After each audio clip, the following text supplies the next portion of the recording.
নেতাজি সুভাষচন্দ্র বসুর জন্মদিন 23শে জানুয়ারি, সেই উপলক্ষে আমরা সবাই একত্রিত হয়েছি।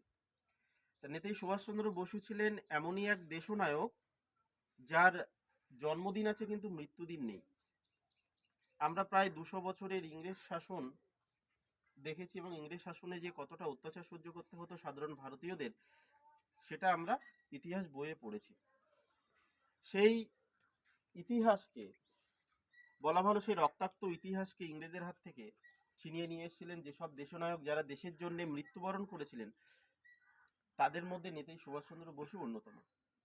ইংরেজের একটা সময় ছিল যে ভারতীয়দের সাধারণ অধিকারটুকু দিত না, এবং কখনোই নেতাজি সুভাষচন্দ্র বসু, তোমরা এটা জানলে খুশি হবে যে অন্যায়ের কাছে মাথা নোয়াননি।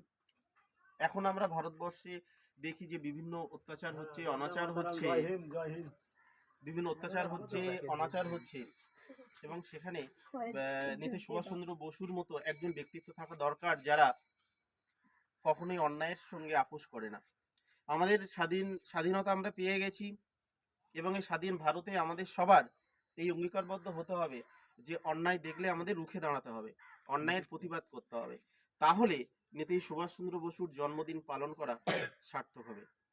সবাইকে এই বলে ধন্যবাদ জানাই। জয় হিন্দ, জয় হিন্দ, বন্দে।